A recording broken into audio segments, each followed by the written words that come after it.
दोस्तों नमस्कार, मैं आपका दोस्त सनोज मिश्रा आपके बीच फिर हाजिर हूँ आज। और उम्मीद करता हूँ कि आप लोग खुश होंगे और स्वस्थ होंगे। आज इस वीडियो में कुछ हम फिल्म और उससे जुड़ी हुई बातों पर कुछ अहम चर्चा, कुछ अपनी बातें रखने की कोशिश करूँगा, जिससे हमारे जो नए कलाकार हैं, हमारे जो एक्टर और एक्ट्रेसेस हैं जो इस फील्ड में आना चाहते हैं, उन्हें थोड़ा सा कुछ जानकारी मिलेगी और शायद उन्हें आगे बढ़ने में, अपने आप को निखारने में थोड़ा सा हेल्प मिले, सहयोग मिले मेरी बातों से। तो उम्मीद करता हूँ कि आप लोग इस वीडियो को पसंद करेंगे और अपनी राय मुझे कमेंट बॉक्स में लिखेंगे, मुझे अच्छा लगेगा।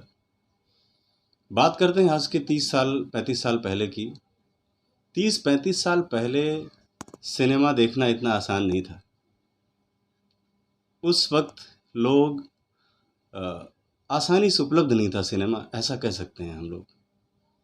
ऐसे में जो दूर दराज लोग रहते थे, जहाँ पर सिनेमा घरों की मतलब रीच नहीं थी, पहुँच नहीं थी, या शहरों में और बड़े कस्बों में ही सिनेमा हॉल हुआ करते थे।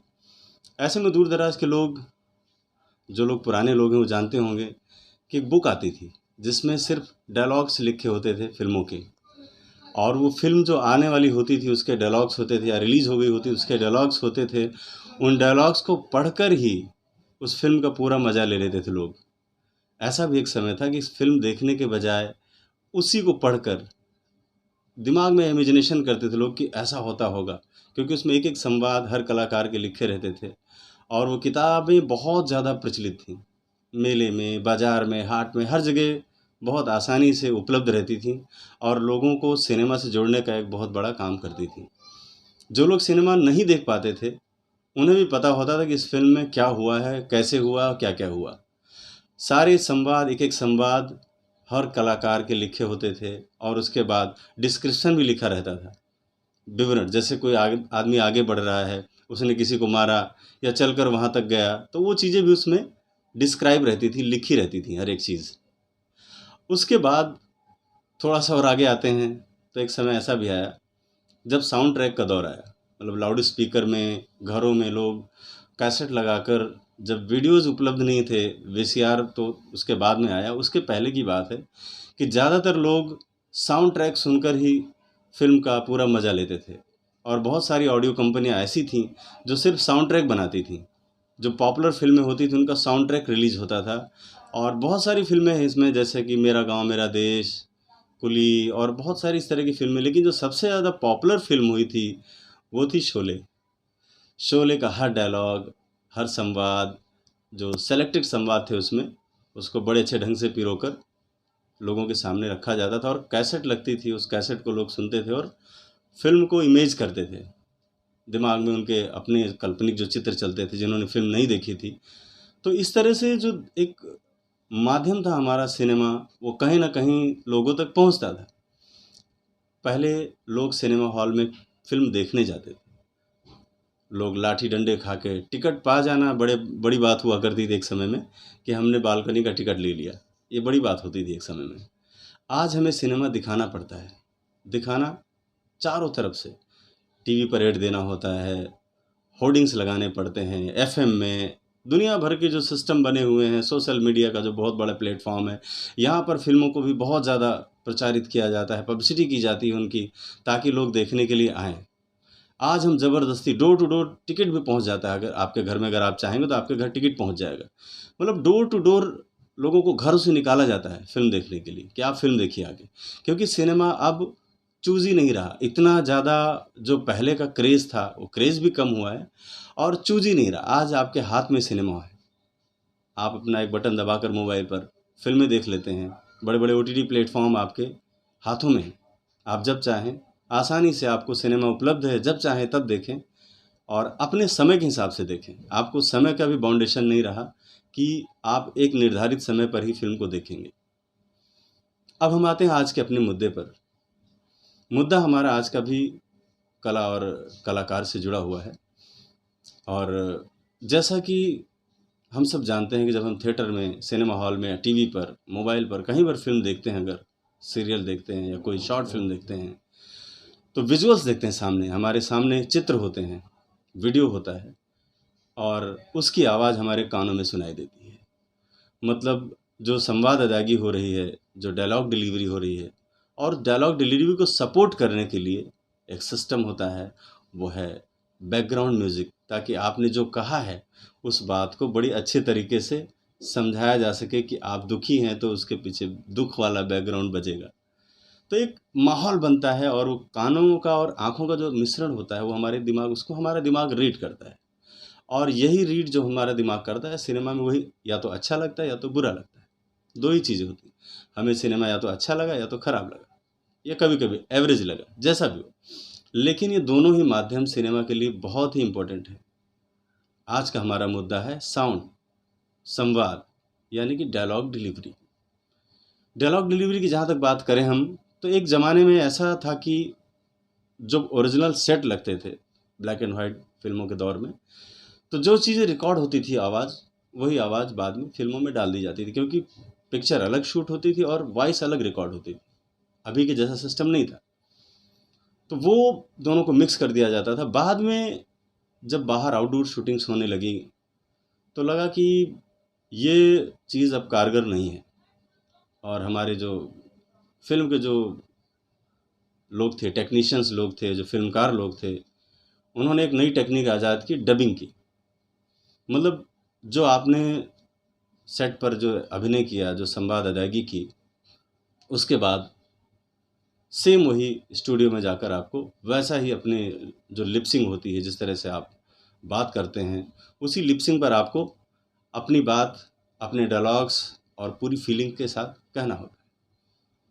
तो डबिंग की प्रक्रिया जब से शुरू हुई, तो बहुत सारी चीज़ों में सुधार आया और एक नया आयाम शुरू हुआ हमारी फ़िल्मों में, एक बेहतर साउंड क्वालिटी आना शुरू हुई हमारी फ़िल्मों में और कलाकारों के लिए भी एक अच्छा मौका रहा ये।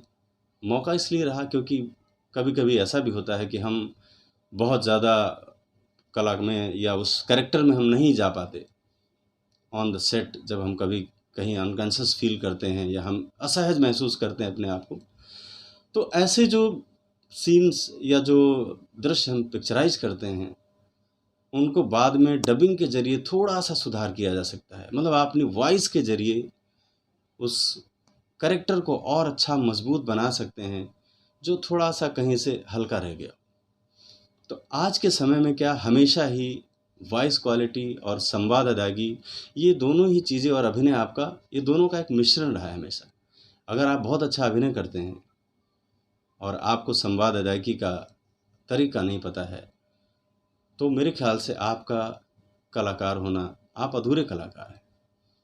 आपको संवाद अदायगी और डायलॉग डिलीवरी जो होती है, उस पर बहुत ही ज़्यादा फ़ोकस करने की ज़रूरत होती है और आपके संवाद अदायगी ही आपके कला को, आपके कलाकार को मैच्योर बनाती है, आपके व्यक्तित्व को मैच्योर बनाती है।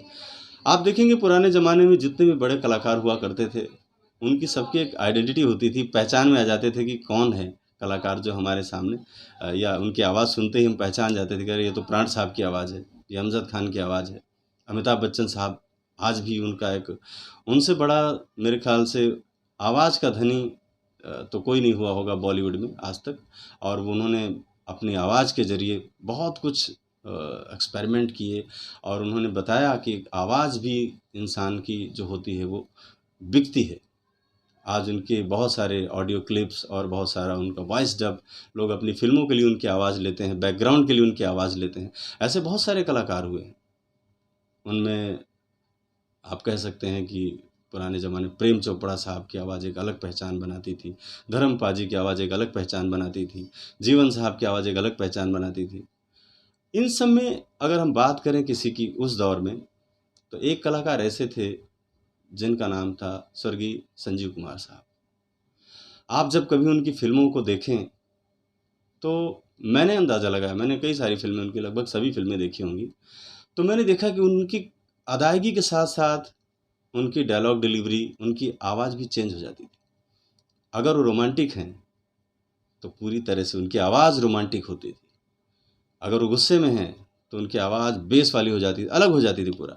आप उनकी फ़िल्मों में कभी भी देखेंगे तो आपको ये वेरिएशंस मिलेगा और आपको बहुत कुछ सीखने को मिलेगा कि आप किस तरह से अपने जो कलाकार जो कैरेक्टर को जिया है, उसको और बेहतर कैसे बना सकते हैं, ये बात हम इन कलाकारों से सीख सकते हैं। अगर हम वॉइस डबिंग या वॉइस क्वालिटी पर की बात करते हैं, तो आशुतोष राणा साहब का नाम अगर हम ना लें तो भी हमें बड़ा अजीब लगेगा, क्योंकि उनकी आवाज़ और उनका जो व्यक्तित्व है, उनके चेहरे के जो एक्सप्रेशंस हैं, उनके साथ साथ उनकी आवाज़ भी अदाकारी करती है। आपने कभी अगर देखा होगा, महसूस किया होगा, सुना होगा।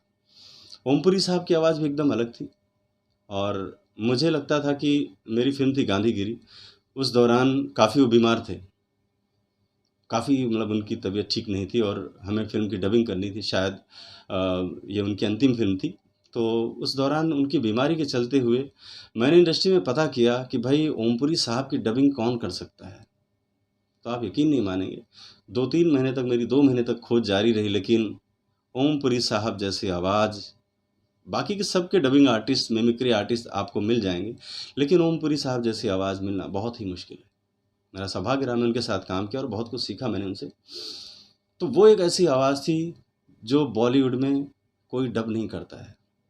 बाकी जितने भी एक्टर हैं, आप अभी से लेके नए कलाकारों से लेके पुराने में किसी की भी जाइए, बहुत सारे मिमिक्री आर्टिस्ट हैं, बहुत सारे डबिंग आर्टिस्ट हैं। आप पता ही नहीं कर पाएँगे कि ये उनकी ओरिजिनल वॉइस है या डबिंग आर्टिस्ट ने डब किया है। ये भी अपने आप में एक बहुत बड़ी कला है और ये कला, चाहे वो एक्ट्रेस हों या एक्टर हों, अगर आप एक्ट्रेस हैं तो भी आपको काम करने की ज़रूरत है, अपनी वॉइस पर काम करने की बहुत ज़रूरत है। और आपका एक जो मीठापन है, एक जो एक स्वीटनेस है, वो आपकी आवाज़ में आना ही चाहिए।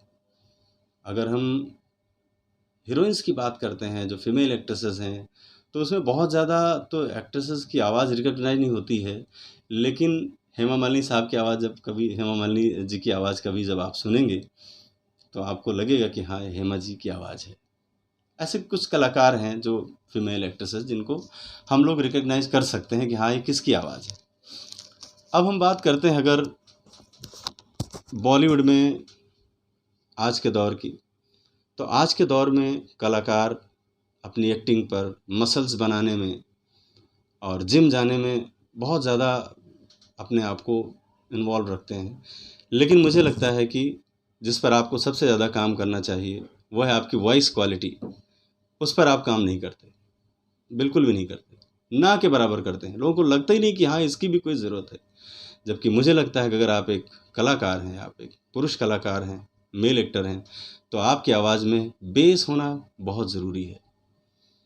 बेस वाली आवाज़ ही आज तक रिकॉग्नाइज हुई है, लोगों ने उनको ही आज की तारीख में एक अलग पहचान मिली है और उससे आपके व्यक्तित्व को, आपके बोलने की शैली को और आपके अंदर के जो कलाकार हैं, जो आप एक्टर्स, जो आप परफॉर्म कर रहे हैं जिस तरह से, उसको भी बहुत ज़्यादा बल मिलता है।